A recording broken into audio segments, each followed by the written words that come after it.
કરી છે કે પ્રભુ અમે આટલા વર્ષોથી આ દૈત્યના કારાગૃહમાં એના ઘરમાં રહ્યા છીએ.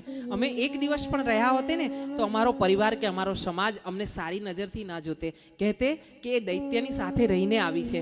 હા, આવા શબ્દો અમને કલંક લગાવશે અને અમારા મા બાપ, અમારો પરિવાર, અમારો સમાજ અમને પવિત્ર રીતે સ્વીકાર નહીં કરે, સારી રીતે સ્વીકાર નહીં કરે. પ્રભુ, તો તમે એક કામ કરો, અમે મનથી તમને વરી ચૂકી છે પ્રભુ, તમે અમારો ઉદ્ધાર કર્યો છે તો અમારો હથેવાળો પણ કરો. આમ બધી દીકરીઓએ ભેગા થઈને ભગવાનને પ્રાર્થના કરી છે. ભગવાને આમ મરક મરક હસતા સત્યભામાની સામે જોયું છે અને કીધું છે, જુઓ હવે શું કરું. હા, અને આમ જ્યાં એમણે આમ લટકા કર્યા છે ને ત્યારે સત્યભામાએ કીધું છે, ભગવાન શું થાય? હા સ્વામી, એક કામ કરો ને, તમે લગ્ન કરી લો ને. અને આમ જ ભગવાને બોલાવવાનું હતું એટલે તો સત્યભામાને સાથે લાવ્યા હતા. હા, અને ભગવાને એ બધી દીકરીઓને પાલખીમાં બેસાડીને દ્વારિકા લાવ્યા છે.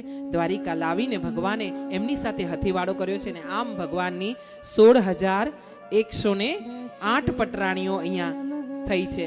ભગવાનનો એકવાર જયકાર કરીએ ને આગળ વધીએ. બોલીએ કૃષ્ણચંદ્ર ભગવાન કી.